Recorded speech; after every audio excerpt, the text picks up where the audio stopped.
Ihsan bin Abdul Jabbar Ismail, the Minister of Oil for Iraq, and I'd like to ask you the same question, if I may. Do you see any changes within the agreement in the near future? And also, what would the landscape look like without this agreement in place as well? Thanks. I have to repeat something to thanks to Kingdom of Saudi Arabia to give the opportunity for this. I agree with His Excellency Minister of Oil of Kuwait. I say that for the benefit of all the energy market, OPEC Plus should stay with the continuing and sustained the current agreement. And any change, any dramatic change in that maybe will cause something unbalanced for the market. So yes, staying with the current agreement, with the current discussion, monthly discussion for the market, how we can keep the market balancing, how we can keep the demand and the supply in this range, to avoid any surprise for the future. That is for the benefit for all, for the benefit of consumer and producer. Ihsan bin Abdul Jabbar Ismail. Tell us about the latest developments within Iraq's shift towards alternative energy and also more reliance on the green economy. What's happening over in Iraq? And I've been reading about your 5-year plan as well. Tell us a little bit more about that when it comes to generating 63% of electricity from clean energy within the next 5 years. Thanks. Iraq have approved a strategic energy strategic 2020-2030. This strategy is depend on freezing all the power generation depend on the hydrocarbon fuel to 33 gigawatt, and adding the required capacity from the solar energy, maximum solar energy, and other clean energy. Till now, we have good progress in that. We have a deal with Masdar for 1 gigawatt, and there is a contract with Total for another 1 gigawatt, and there is 525 deal with Scatec, Norwegian company. There is 1 gigawatt as EPC contract with Power China. And over that, there is also 1 gigawatt with Aquapower.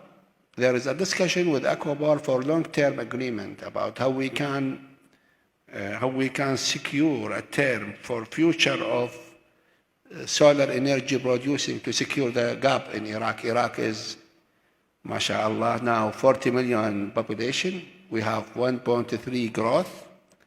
We have more than 3.1 growth percentage. That means every year there is 1.3 million new population.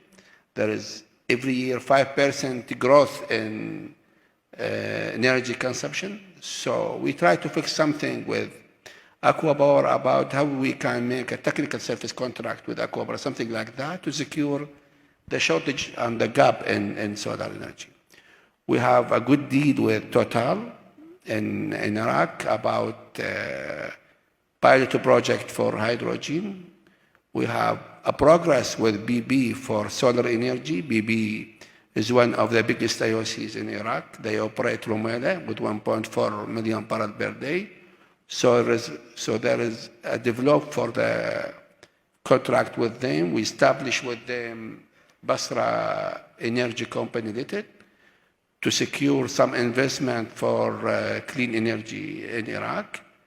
So the progress in that in Iraq really give good message that Iraq can do something in that. We try to be in the right way because keeping the power generation depend on hydrocarbon is costly for Iraq. Iraq is have shortage in gas. We import gas from outside Iraq. So going ahead with solar energy is not only climate change, it is commercial issue, economic issue. Iraq is sunny and we have good space to develop that. So this is our strategic and clear. We did something good during the last 2 days. In the national budget, there is a sovereign guarantee for any project for solar energy exceeding 500 megawatt. So there is strategic plan, and there is annual budget to secure the budget for that. So that's in brief what we did for Southern Energy. Thank you. Your final remarks and your key message to our audience this evening. Thank you. Energy transition is given, but the more clear is the energy transition needs decades. It's not something we speak about next year or next 5 years. There are some statements, some speech about what is the time-wise in that. I'm sure that the energy transition is something normal. It is natural issue.